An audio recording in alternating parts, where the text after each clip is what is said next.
大家好，我是小杜，一个在平台上记录分享平凡生活的80年宝妈。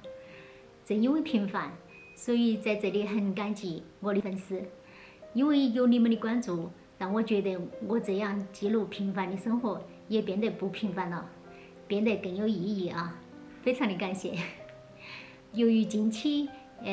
可能近1个月吧哈，播出那个视频之后啊，很多评论就有提到说，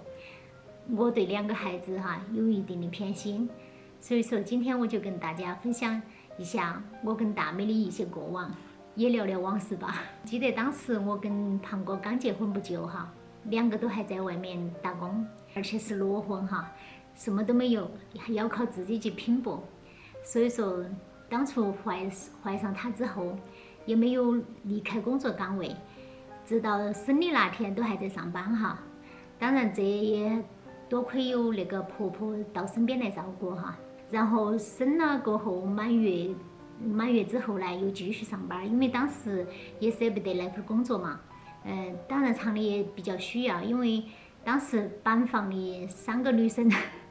同时前后怀孕哈，我就是最后那个，因为大美是生在那个腊月，坐月那1个月就在过年期间，然后过完年过后呢，我们又继续上班哈，然后婆婆就一直在身边照顾，当时妈妈也在那边哈，所以说很庆幸的都是，虽然说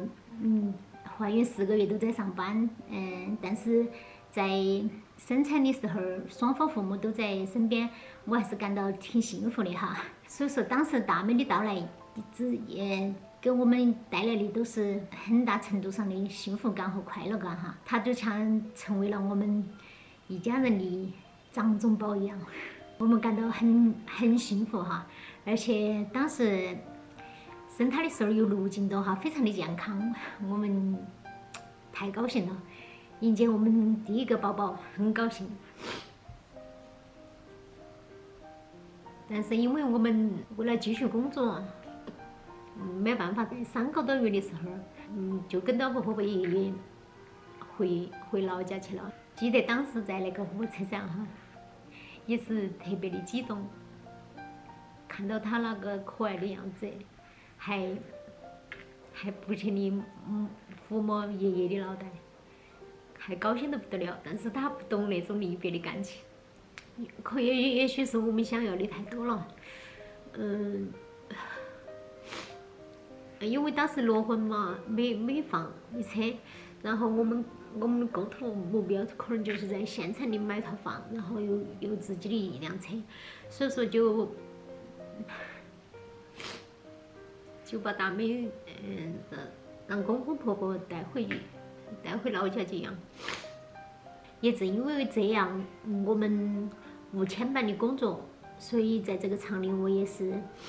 一干就是15年，从一个什么都不懂的普工做到那个板房的主管哈。当时可能觉得说还是一帆风顺吧，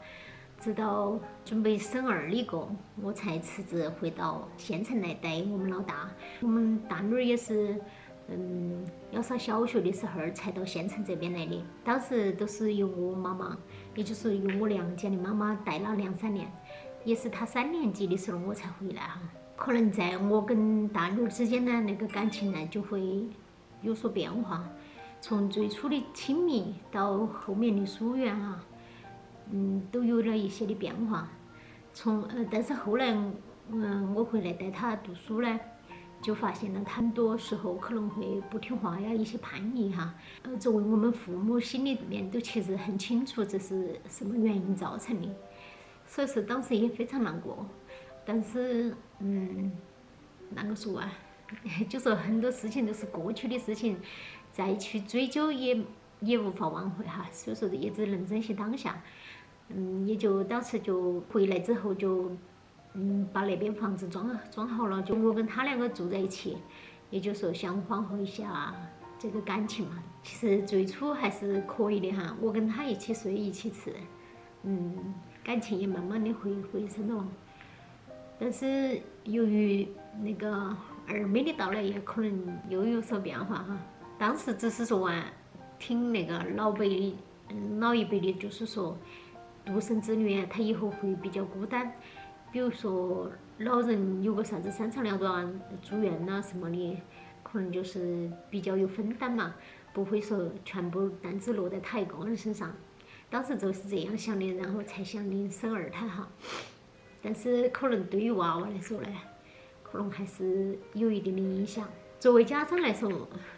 娃娃们都是自己身上掉下来的肉，手心手背都是肉嘛，肯定关爱都是平等的哈。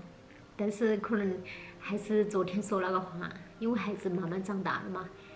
他跟我们的距离也拉远了，然后思想也在变化，很多东西也不由我们控制了，所以说两个的那个对待方面可能表面上看起来还是有一定的区别哈，但是从我们作为父母内心来讲的话，都是一样的关爱。比如说那个大妹在学习方面不怎么理想，当时没有读到好的中学，我们也是彻夜难眠哈，好几个晚上睡不着。后来又是高中也没考好的话，我们都是很自责的，都觉得是我们当初基础都没给他打好哈。所以说他爸爸都后来也都回来了，但是后来我们也发现，就是回来也是无济于事，没办法弥补的。所以后来他爸爸还是决定，既然都回来了，还是在屋里打下基础哈。毕竟我们一家人还要生活嘛哈。所以我们并不是说要偏心哪一个啊，而是事实就是这样。大的大了，小的还小，手心手背都是肉。当了父母才能真正的体会那种感觉哈，那种感受。好了，我们这期视频就分享到这个地方，我们下期见，拜拜。